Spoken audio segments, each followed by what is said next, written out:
लेकिन मैं अपने बारे में कहूँ कि हाँ, मैं दलित घर में पैदा नहीं हुई, मैं एक प्रिविलेज्ड घर में पैदा हुई और मुझे लगता है ये मेरा काम और उन सबका काम होना चाहिए जो दलित घर में नहीं पैदा हुए कि ऐसे फालतू तर्कों का जवाब दें और कहें कि भाई जाति आप मत मानिए, बहुत अच्छी बात है। आपके पास अगर ये प्रिविलेज है जाति न मानने का तो मत मानिए। ठाकुर घर में अगर आप पैदा हुए हैं और इस तरह के ठाकुर वर्चस्व दिखाने वाले लोगों से नफरत आपको होती है तो बहुत बधाई, बहुत अच्छी बात है। लेकिन ये मत कहिए कि मैं जाति जानता नहीं या जानती नहीं।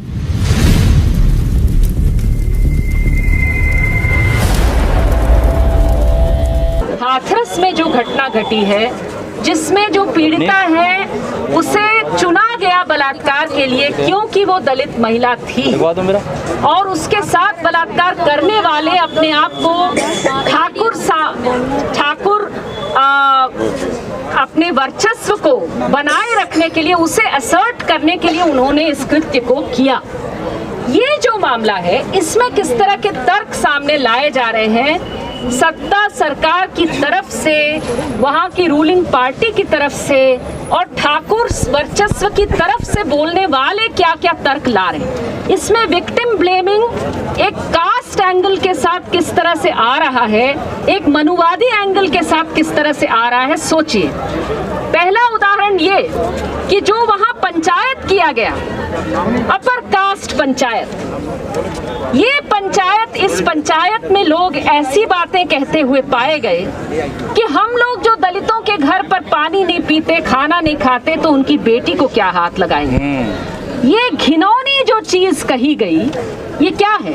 और आपको अगर लगेगा कि ये तो बस हाथरस के किसी गांव में लोग कहने वाले लोग हैं, मैं आपको याद दिलाऊं कि ठीक यही चीज 1995 में साथिन भंवरी देवी के साथ जब बलात्कार हुआ और उसमें भी जाति वर्चस्व था बलात्कार के पीछे कारण और वो चाइल्ड मैरिज के खिलाफ लड़ रही थी, तो उसके साथ में बलात्कार करने वालों ने उसके साथ ये किया था। और कोर्ट में जब मामला आया तो वहाँ अदालत में जज साहब ने ठीक यही चीज कहा कि भाई ये तो भाई ऊंची जात के लोग जो हैं वो नीची जात की महिला के साथ ऐसा क्यों करेंगे, ये तो छुआछूत मानते हैं, क्यों छुएंगे। तो ये एक सबके जानने वाले, जिसको कहते हैं ना पब्लिक सीक्रेट, सारा देश जानता है कि दलित महिलाओं के साथ में किस तरह से सामंती बलात्कार सामंती उत्पीड़न होता रहा है, हो रहा है अभी।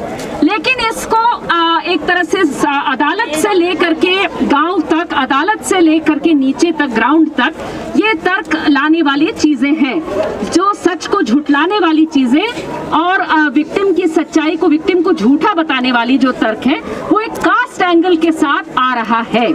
और इसमें हम इस बात को सोचें कि एक तरह से ये हमारी पूरी जो पुलिस व्यवस्था है, जो न्याय व्यवस्था है, उसकी जो अगर वो रोटी है तो उसके आटे में गूथा हुआ है ये जो जातिवादी मनुवादी संस्कृति है, जो महिला विरोधी भी है, दलित विरोधी भी है, ये जो है गूथा हुआ है आटे में।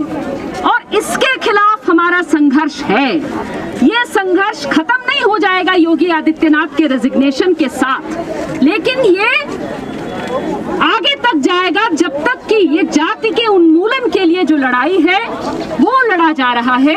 और उस लड़ाई में सबको शामिल होना होगा। अगर आपको हाथरस पर कोई सचमुच में आपके भीतर उबाल है, गुस्सा है, तो उसी के साथ ये खत्म हो सकता है। लेकिन मैं खत्म की बात से पहले थोड़ा शुरुआत की बात करूं। योगी आदित्यनाथ के इस्तीफे की बात हम क्यों कर रहे हैं? पहले मैं याद दिला दूं, जो लोग कह रहे हैं कि भाई इधर राजस्थान, उधर फलाना ढिमकाना, हम ये बता दें कि भाई जब दिल्ली में हुआ था ना 2012 में, उस समय हम ही लोग थे जो कह रहे थे शीला दीक्षित इस्तीफा दो। इसलिए ये सब मत आकर के हमें समझाइए कि आप जो है फलाना और किसी को बचा रहे, दूसरे के खिलाफ बोल रहे हैं। जो चीज तब कहे थे वही आज भी कह रहे हैं। लेकिन सरकार का रवैया क्या था? उस समय जो दिल्ली की सरकार थी या उस समय जो देश की सरकार थी, उसने रातों रात जो है पीड़िता के शरीर पर पेट्रोल डाल करके उसे नहीं जला दिया। बिल्कुल सही। वो जा करके परिवार से मिले थे। थोड़ा बहुत शर्मसार हुई थी सरकार तब की। ये जिस हद तक की बेशर्मी है, ये कहां से आती है? क्यों हम चीफ मिनिस्टर आदित्यनाथ को एक मिनट के लिए कुर्सी पर छोड़ना नहीं चाहते?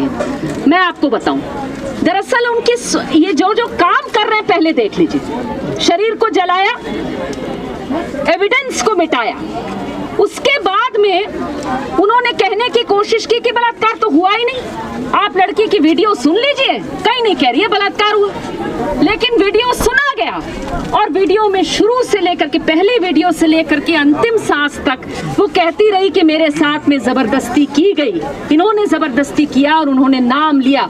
जीभ कटी हुई थी, लेकिन उस कटी हुई जीभ के साथ में बड़े साहस से उसने अपनी सच्चाई को बोला।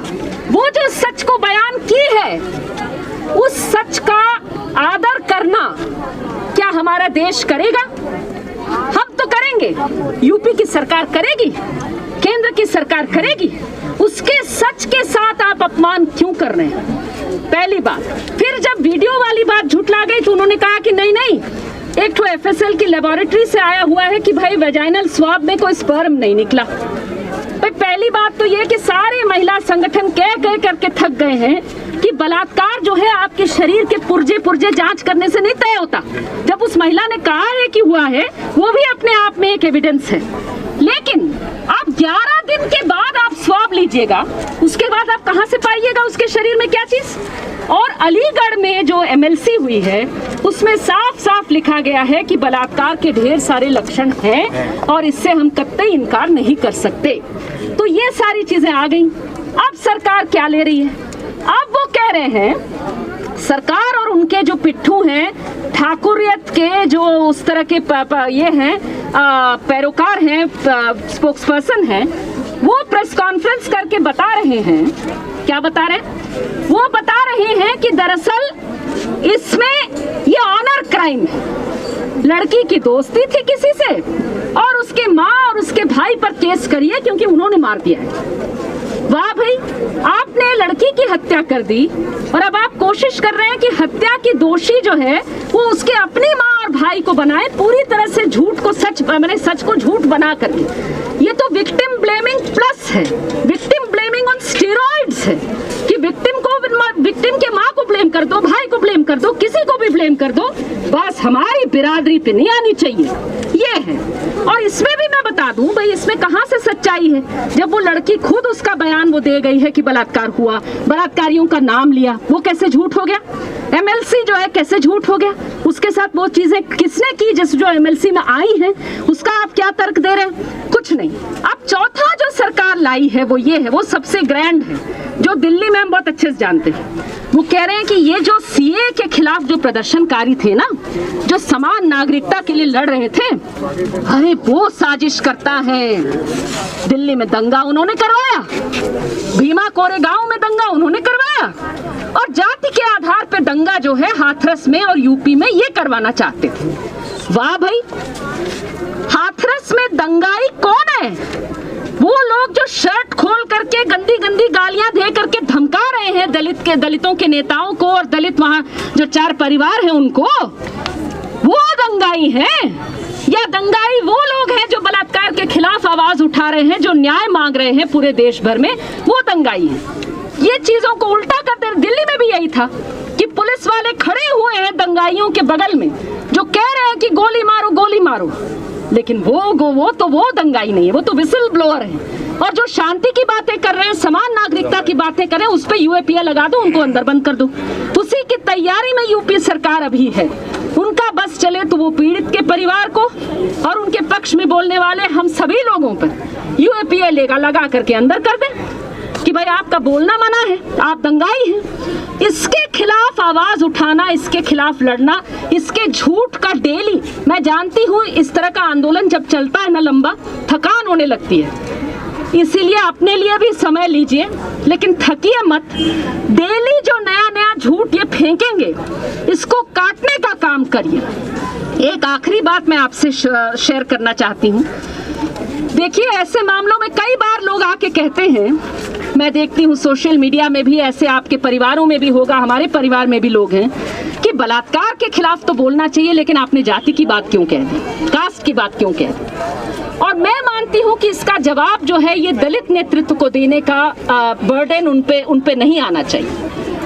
मैं खुद कहती हूँ, मेरे संगठन में खैर मैं AIPWA से हूँ, CPIML से हूँ, उसमें नेतृत्व में बहुत सारे दलित लोग हैं जो लड़ रहे हैं सारी चीज़ें। लेकिन मैं अपने बारे में कहूँ कि हाँ, मैं दलित घर में पैदा नहीं हुई, मैं एक प्रिविलेज्ड घर में पैदा हुई और मुझे लगता है ये मेरा काम और उन सबका काम होना चाहिए जो दलित घर में नहीं पैदा हुए कि ऐसे फालतू तर्कों का जवाब दें और कहें कि भाई जाति आप मत मानिए, बहुत अच्छी बात है, आपके पास अगर ये प्रिविलेज है जाति न मानने का तो मत मानिए। ठाकुर घर में अगर आप पैदा हुए हैं और इस तरह के ठाकुर वर्चस्व दिखाने वाले लोगों से नफरत आपको होती है तो बहुत बधाई, बहुत अच्छी बात है। लेकिन ये मत कहिए कि मैं जाति जानता नहीं या जानती नहीं, जाति के आधार पे बलात्कार होता ही नहीं है, ये मत कहिए। जैसे पितृसत्ता के आधार पर महिलाओं के साथ बलात्कार होता है, पितृसत्ता के ही आधार पर पुरुषों के साथ पुरुष बलात्कार करते हैं, ठीक उसी तरह से दलितों के साथ भी जातिगत वर्चस्व बनाने के लिए ऊंची जात के वर्चस्व की आइडिया मानने वाले जो लोग हैं वो बलात्कार करते हैं। इस मामले में जो आर पार की लड़ाई है उसमें अपना पार जो है वो जाति के आधार पर मत तय करिए, कृपा करके मत तय करिए, न्याय की तरफ पे रहिए। और न्याय की तरफ पे रहने का मतलब है कि अपने परिवार में, अपने बिरादरी में, तमाम उस तरह की जगह पे, खास करके अगर आप उत्पीड़ित जाति में नहीं पैदा हुए, दलित बहुजन परिवार में नहीं पैदा हुए, और ज्यादा जिम्मेदारी उठाइए कि डेली हम इस चीज को बताने सिखाने की कोशिश करेंगे कि जाति नाम की चीज जो हमारे घरों में डेली पकता है, उसकी रोटी, उसको खत्म करने की जरूरत, उसके उन्मूलन का जो काम है उसमें हमें भी अपना हाथ देना है और हमें इसमें मदद करनी है उन बहादुर दलित आंदोलन के लोगों को जो इस काम का नेतृत्व कर रहे हैं, इस काम में अगुवा भूमिका में है, उसको हमें करना है, इसे अपना काम मान के करना है। इस बात को हम लोग माने, समझाए लोगों को। तो इसी बात के साथ मैं अपनी बात समाप्त करूंगी, सिर्फ इस चीज को बस याद दिलाते हुए कि आदित्यनाथ, एक आखिरी बात है और हाँ, इसमें जो कुछ लोग, मैंने एक आध जगह देखा कि किसी ने 4 फांसी के तख्ते बना करके यहाँ लाए हैं और कहा है कि उन चारों को, क्या नाम है, लवकुश, रामू, संदीप और रवि, इनको जो है फांसी होनी चाहिए। मैं आपको ये बात बता दूं कि इनको फांसी हो जाने से या इनको फेक एनकाउंटर में मार देने से आप इस सरकार को, इस मनुवादी सरकार को छुट्टी दे रहे हैं। आप कह रहे हैं कि आपका काम खत्म, फांसी हो जाएगी। फांसी की मांग कृपा करके मत करिए, सजा होनी चाहिए। सजा किसको क्या होगी वो पहले अदालत में जुर्म साबित होगा तब तो जाके सजा होगा। फेक एनकाउंटर वही यूपी पुलिस जिसने शरीर जलाया वो आज अपने हाथ धो देगी अपने जुर्म से, ये यहाँ पर फेक एनकाउंटर करके, तो ये तो अपने आप को बचाने के लिए करेगी। ऐसा ना होने दीजिए, कहिए कि फेक एनकाउंटर नहीं होना चाहिए, फांसी नहीं होनी चाहिए, हम न्याय चाहते हैं और न्याय के लिए लड़िए, न्याय के लिए आवाज उठाइए। और याद रखिए कि ये जो आदित्यनाथ हैं ये वही है, मनुवादी इनका जो विचार है इसको जलाने की बात करिए, इसको आप फांसी कहां से दीजिएगा इनके विचार को। इसका विचार क्या है? 2014 में एक लेख उन्होंने अपने वेबसाइट पे लगाया जो 2017 में सीएम बनने के बाद उसे उतारा गया, लेकिन उसकी कॉपी हम सबके पास है, उसको आज भी जलाया गया। उसमें लिखा हुआ है, उस लेख में मनुस्मृति का हवाला देते हुए कि महिला को हमेशा जो है किसी पुरुष के कंट्रोल में रहना चाहिए, कभी फ्री नहीं रहना चाहिए। उसमें आरक्षण विरोधी तर्क भी दिया गया है, कहा गया है कि जाति आधारित आरक्षण समाज में दरार डालता है। अच्छा, जाति दरार नहीं डालता, लेकिन जाति आधारित आरक्षण दरार डालता है, जाति दरार नहीं डालता इनके अनुसार। जाति से तो जाति के खिलाफ लड़िएगा तो आप दरार डाल रहे हैं, और जाति का वर्चस्व आप बना रहे हैं, शर्ट खोल करके अपनी ठाकुरियत दिखा रहे हैं, उस समय वो जो है वो दरार डालना नहीं हुआ। वो कैसी बात कह रहे हैं? और उसमें यह भी कहा गया है कि महिलाएं अगर पुरुष का काम करती हैं, पुरुष का काम क्या है? यही आंदोलन करना, वरना तो वो राक्षस हो जाती हैं। तो मैं उनको बताना चाहती हूँ कि भाई अगर आंदोलन करना अगर राजनीति करना, अगर सच के लिए लड़ना, फातिमा सावित्रीबाई अंबेडकर के रास्ते पर चलना, भगत सिंह के रास्ते पर चलना, ये इससे अगर हम राक्षस बन जा रहे तो राक्षस ही सही, कोई बात नहीं। राक्षसों को भी पता नहीं, राक्षस कोई खराब लोग थोड़ी रहे होंगे, उनको भी जो है वो स्क्रिप्टिंग करने वाले लोग जो है वो राक्षस नहीं थे, उन्होंने उनको बैड कैरेक्टर बता दिया। तो मैं तो कह रही हूँ कि बिल्कुल हम राक्षस हैं। अगर आप चाहते हैं हमें राक्षस कहना, कह लो राक्षस, लेकिन किसी को अच्छा और किसी को राक्षस नहीं कह पाओगे। अगर एक को राक्षस कहा तो हम सब राक्षस हैं, और उसके बाद में समझ लो कि तुम क्या हो, क्या चीज हो। तो इनके खिलाफ आंदोलन हम चलाते रहेंगे, इनके मनुवादी आइडियोलॉजी के खिलाफ हम आवाज उठाते रहेंगे, इसी बात के साथ लड़ते रहिएगा सब।